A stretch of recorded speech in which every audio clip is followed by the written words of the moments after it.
Okay, so I want to start by asking you a question this morning. Have you ever felt alone? The sad, probable reality is that for many of us, we probably have. For many of us throughout life, we'll have had moments when we feel alone, potentially isolated. For some of us, you can only think back a couple of years to the pandemic and stuck at home, alone, isolated from everyone else. There was a community life survey done in 2022, and out of that they got responses. It was in the UK, and the responses found 49% of people said they felt lonely occasionally or sometimes. And out of that 49%, 7% of people said they felt alone often, if not always. It's 3 million people in the UK feel lonely nearly all the time, every single day. And of course, that number has risen sharply since the pandemic. We've seen that number skyrocket of loneliness because of being stuck at home, unable to do life in community with others. It's no wonder why people now are describing this as a loneliness epidemic. It's considered to be a global health concern, a loneliness epidemic. They say that they've done research into this, and they say that it has a comparable risk to your health as smoking 15 cigarettes a day, being lonely. They say it's more harmful to your health than alcoholism, obesity, and lack of physical activity. Being lonely is that detrimental to our health. It's scary. But it's kind of understandable to see when our world now feels very dominated by individualism. Everything's about speaking your truth, or you do you, or look out for number one. You're unique, and all these things that draw us away from community because we focus on ourselves. Not about life in community, but focus on you. Just do what you want. We live in a digital world now where each of us has opportunity to be more connected than ever before because of this thing in your front right pocket. Or maybe front left pocket, I don't know. But for most people, it seems to be front right pocket, doesn't it? We have more contacts on this thing than we even know names of. I've got people on here, and it's like, I knew them like many years ago. I'm never going to speak to them. But I'm more connected to anybody and everyone in our world now than ever before. But we're also the most alone that we've ever been. How crazy is that? We're more connected than we've ever been, but we're also more isolated and more alone than we've ever been. Even when we gather together with other people, it's really easy to feel alone in the crowd.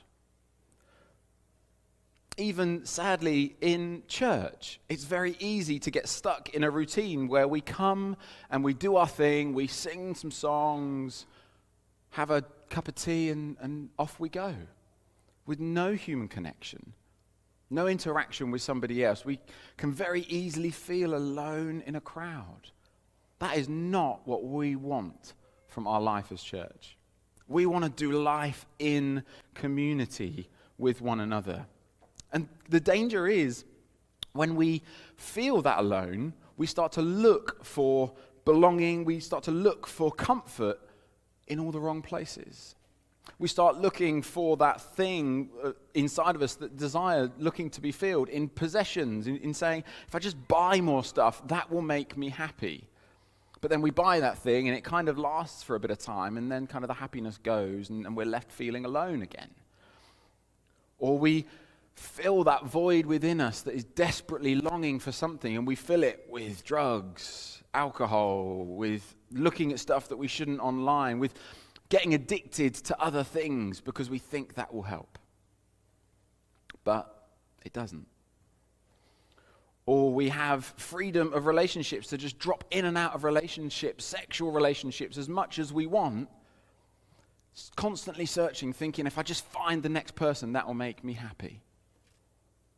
But it doesn't seem to always work that way. But, and here's The good news, because this started pretty depressing this morning. The good news is life doesn't have to be that way. We're not made to do life that way. And I wonder, is there a practice from the life and the way of Jesus to help us live more in the way that we were designed to live? Yes, there is. The practice of community. We were made to do life in rich, deep, relational community together. That's our hope and our desire as a church, is that we would feel part of a community. We often describe ourselves as a church as a family because it's such a beautiful picture. We're not just a bunch of people who gather together on a Sunday and go our separate ways. We're a family, interconnected. Our lives cross over with one another's. We live in deep relational community. And as each of these practices we've been doing, we have a goal for the practice, the why behind why we want to do this, our aim of doing each of these practices in our lives. Again, it's not just about doing these things. These practices are not the goal in and of themselves. The goal of the practices is that we become more like Jesus, and that we become the kind of people who could do and say the things that Jesus said and did. It's about what they do in us and through us, not just doing them. And with that in mind, we have a goal for this practice together, is that we want to be a community of love and depth in a culture of individualism and superficiality through the practice of community. I wonder, can you say that together with me? In thinking of doing this as community, we're a family, let's say that together. We want to be a community of love and depth in a culture of individualism and superficiality through the practice of community. Amazing. Well done. Bit of audience participation there. It's good for the soul. It's good. And we so often nowadays, our lives can feel very self-focused. Everything can be about me. It's about putting myself first. It's me, my needs, my wants. When we have relationships with other people, it can start to be, what am I getting out of this relationship? Or sometimes, we've probably all done that thing. We come away from church, I didn't get much out of that this morning. I didn't feel like what was being said really spoke to me. I didn't get much out of worship this morning.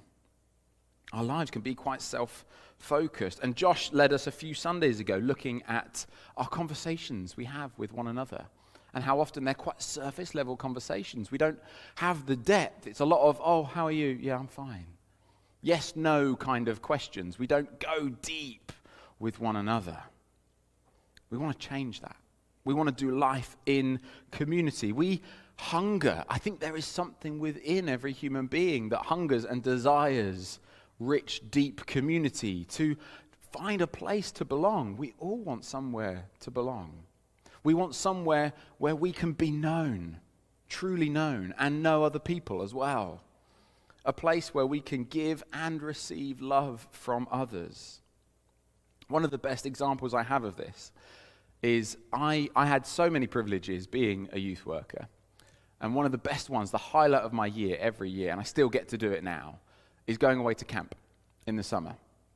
Now you might think, really? Like, that's the highlight of your year? It must be an exhausting, horrible experience.